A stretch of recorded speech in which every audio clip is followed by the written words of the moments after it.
All right, joining us right now for this very special interview is Jawaharlal Nehru University's first woman Vice Chancellor. I'd like to welcome Ms. Santishree Dhulipudi Pandit. Thank you very much, ma'am, for joining us.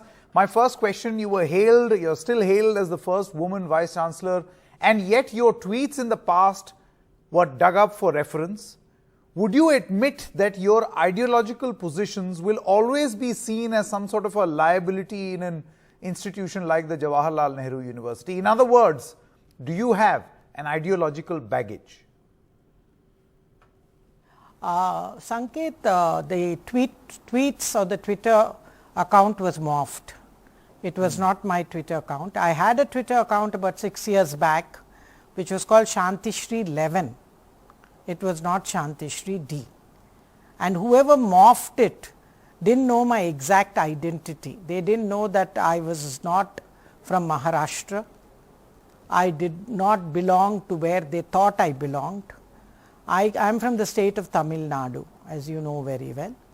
And first of all, the tweets that they put up in my name did not even represent what I have never tweeted on these areas.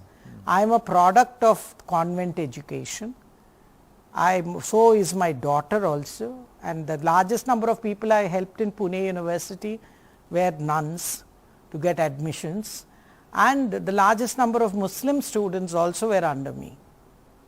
You can ask any of my students. I have 30 students who did their doctoral thesis under me, and I think it was done because they wanted me to be like that. So I don't think it's an ideological baggage. Yes, I was appointed by the present government, and I think it shocked the detractors that the first woman comes from a government that you don't expect it to do. And I'm also the first non-Hindi speaking Vice Chancellor coming from the non-Hindi speaking states, and that is the state of Tamil Nadu. And Sanket, another thing is also I'm the first alumni from JNU. As well, and I also come from the backward classes. So all this is was totally unexpected from who did it and who should have done it. So I don't think I have an ideological baggage. It is wrong to say that I have one, because I am here as an academic, and I think I may have private views, but then I do not discriminate against those. There are differences. I respect difference, diversity, dissent, and I believe in democracy. Okay, so those tweets that we were running on the screen just a short while ago, Professor Santishree says that it's wrong to attribute them to her because that is not her Twitter ID. It was someone who was tweeting using her name. So that is not her her Twitter ID, which she mentions very clearly right here. My next question, Professor Santishree, the university has largely been in the news, and we've seen suddenly there's a lot of conversation around the university with conflicts like the Tukde-Tukde controversy, which took place in much before you had assumed office, and the more recent non-vegetarian food controversy. You think you can handle these challenges? See, no. But in my period, I think only this so-called Kaveri incident, I would say, because there are differing interpretations on what exactly led to the fight. Because Iftar was being celebrated for the last 10 days. So my question to them is, either you allow all religions to have their functions or you have no religion at all. Because in my time, JNU had no religious observances in any of the hostels. And Sanket, you know, we have 17 hostels. Only one hostel this happens, which is very surprising. We are looking into it. Our proctoral inquiry is going on. Previous term, I don't want to talk, because I would say that JNU is as nationalistic as any other university, and we see our rankings, see the research and academics we have produced. Majority of the civil servants are from JNU. We have 3 ministers in the present cabinet from JNU. So I would say that every university has a lunatic fringe. Leave them. They can belong to any ideology. I wonder who you're calling the lunatic fringe, but you know, Professor Santishree, I ask a more fundamental question. You think the onus is on you to ensure that the people have a right to eat what they want on campus, do what they want on campus, of course, within the ambit of the law?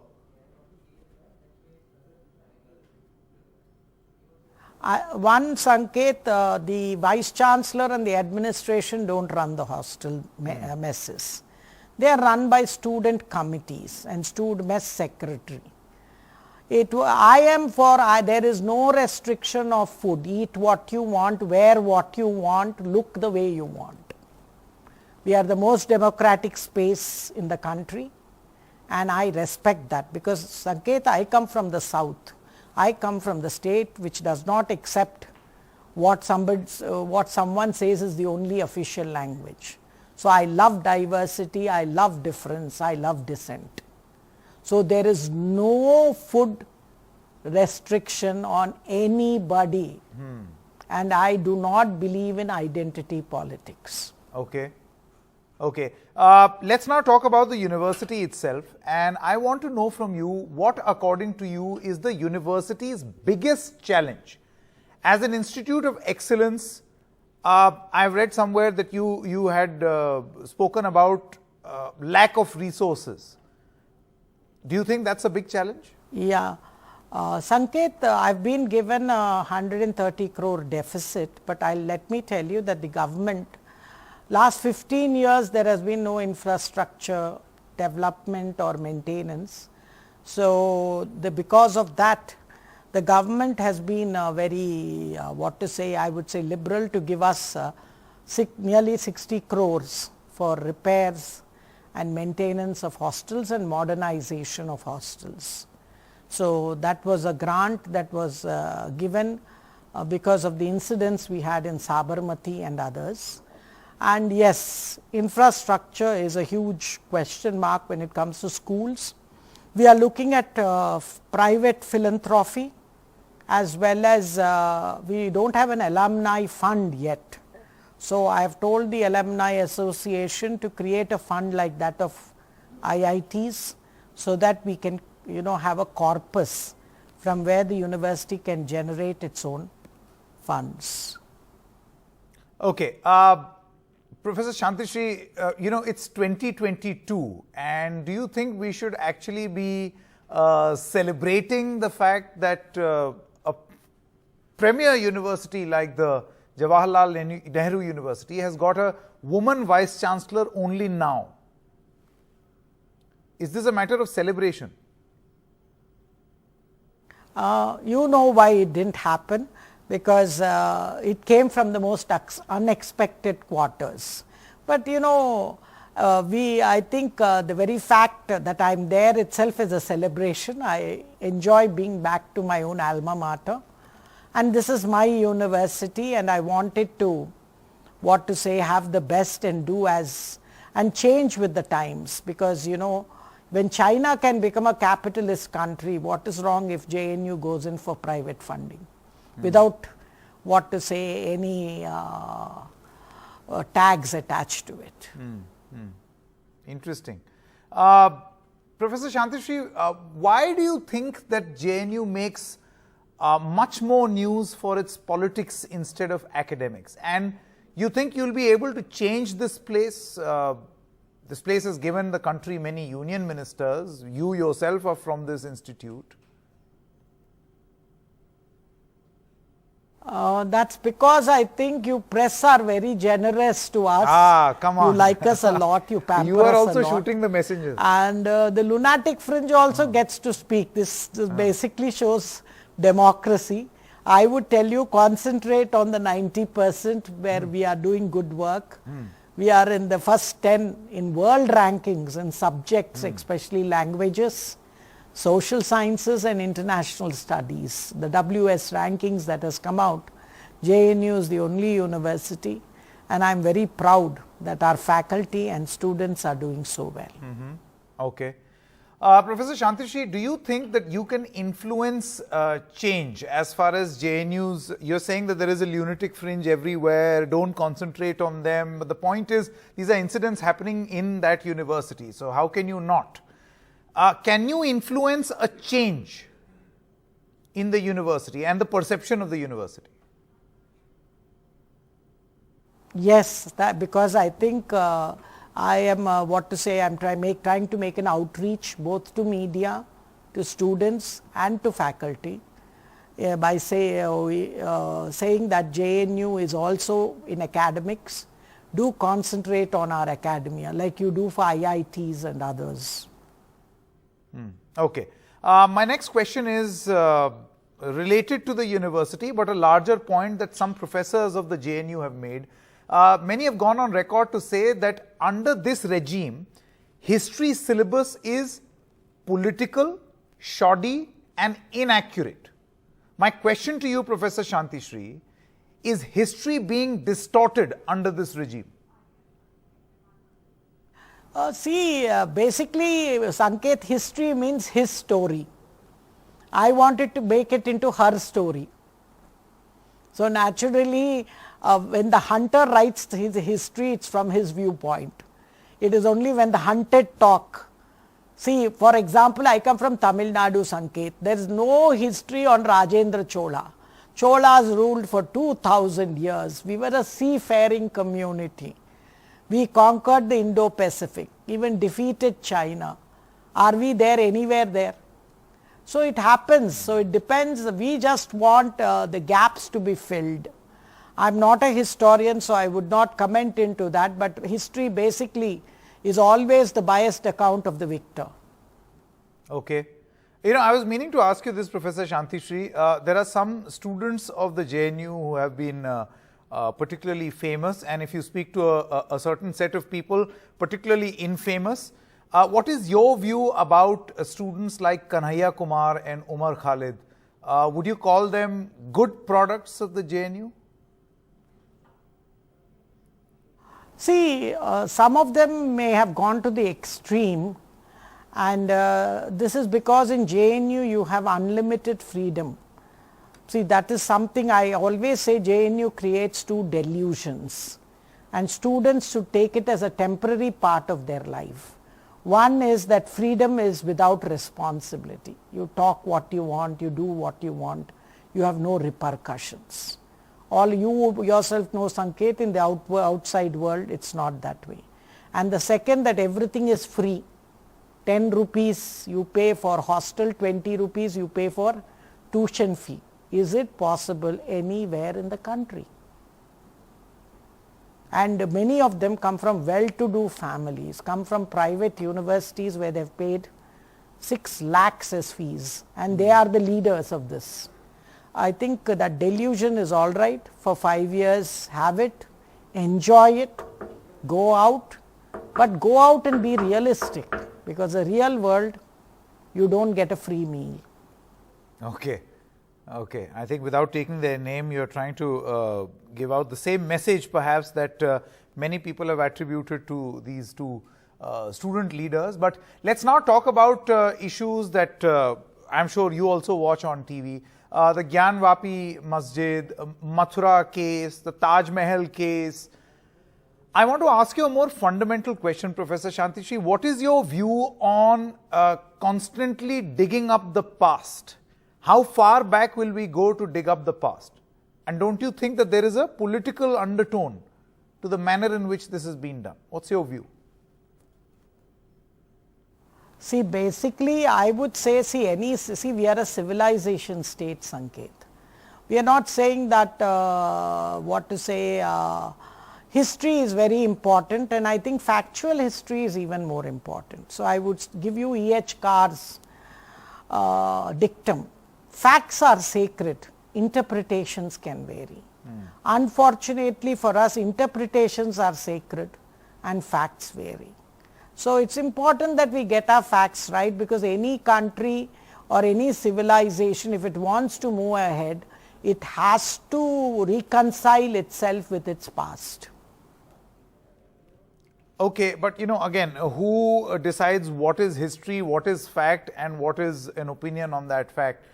Even that is subjective.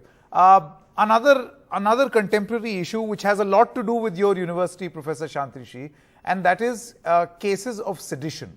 What is your view as far as sedition is concerned? Because it is often said that it is being used politically to stop people from expressing themselves, far divorced from what it was meant to do. First of all, I'm not a lawyer, Sanket. Let me talk to you as a Vice Chancellor. Yeah, as a Vice Chancellor. I think it has to be, one thing is, I believe that when you make a choice to say something, one has to understand the consequences of it. And I think as young scholars here, most of them are very mature when they come to JNU. They are research scholars and master scholars. And it is very important that they do it. And I think also the government is having a relook into this colonial law.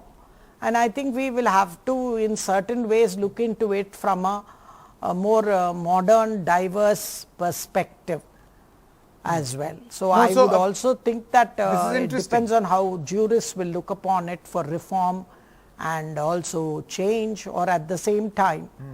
But I think responsibility comes from both sides, Sanket. I think in India you cannot think that whatever we talk we can get away with it. We have to be very careful in what we say, because it is extremely important, and then we can't say I won't face the consequences of it. To say So something that is or something criticize. I would like students, especially young students who are making their career, to be much more careful. Yes, differences you can express, and I am for difference and dissent, but it should have its own limitations. It cannot be, anti-national. But that was, again, that's all I would say. I think you have to know your boundaries, and boundaries are very, very important. No, but these Professor very Santishree, people who, from the ideology they come, is so much freedom allowed in communist states?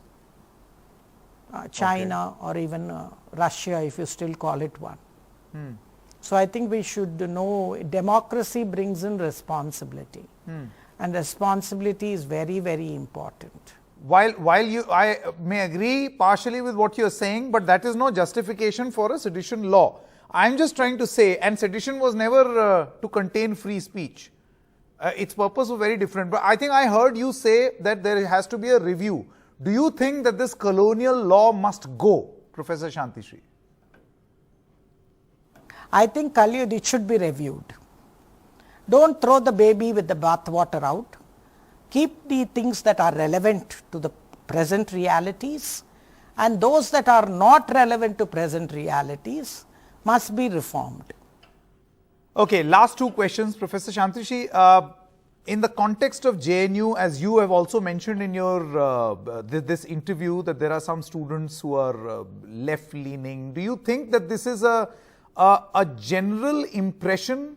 And if you believe some people aligned to the government, they feel that the JNU suffers from this ideological baggage. You spoke about yours, but do you feel that your organization that you are heading right now, JNU, suffers from an ideological baggage? Yeah, initially, yes, let's say there was monotony. But I think initial periods when I was a student, even the left, I wouldn't call them anti-national. They were very, very nationalistic. I think this whole thing of getting into identity politics came much later. And that is what I think destroyed a lot of this politicization and image that JNU got into. And that is why I am for multiplicity of narratives at JNU. And you also know that any institution is better when it has multiple narratives than a single narrative dominating it. Okay. Professor Santishree, what I call the hegemonic narrative. Okay. Okay. Professor Santishree, my final question. You have repeated, I think, about twice or thrice that you are from Tamil Nadu. So here is a question which has a lot of interest in Tamil Nadu, Hindi imposition. You have a unique situation where now ministers in Tamil Nadu are saying that those who speak Hindi in Coimbatore, they sell Pani Puri. What is your view on this Hindi imposition debate? One thing, I'm against any imposition. People will learn any language as long as it's useful to them. I would only tell Hindi speaking people that they should understand this is also a difficulty. Let's say my mother tongue is Telugu. When I have to speak to you in English, I think in Telugu and then translate into English. Now let's say I have to speak in Hindi. It is one more step. Think in Telugu, translate into English and then translate it into Telugu. I mean in Hindi. And you should know that the script is also different. India is so diverse that we don't want one language to get undue benefit over other languages. Fine, we must have link language. I think our former heads of state, I think Prime Minister Modi is very, very practical on this. He has never imposed any language. I know when he comes to Tamil Nadu or in many of his speeches, he has included Tamil words. So I don't think, maybe there are a few politicians who are zealous that everybody should learn one language, but you know very well India doesn't believe in uniformity. The Hindu religion itself is not uniform. We don't have one book, one God. We have 3,000 crores. You can also be an atheist and still be a Hindu, agnostic and still be a Hindu. We have the Sankhya philosophy, so it doesn't gel with our culture to have uniformity. Unity, yes, but not uniformity. Everybody cannot wear the same dress and come. You know, difference is beautiful, diversity even better. The strength of the Indian civilization, it's its diversity, difference and dissent. Lord Buddha was the first dissenter against Hinduism. And it is beautiful, it's a great thing. We are the only civilization that had accepted it. And let us keep our strengths. That's what I would say. I am against any imposition of any primordial identity. Language, religion, caste, gender, anything. All right. Professor Santishree, you bailed out the Prime Minister. Yes, he does include Tamil words in his speech. But a very senior leader, his views were in contention in Tamil Nadu on Hindi imposition. And that's how the controversy started, Mr. Amit Shah. But thank you very much. I think we have covered a lot of ground. You have answered a lot of questions. Thank you very much for your time, Professor Santishree. Thank you.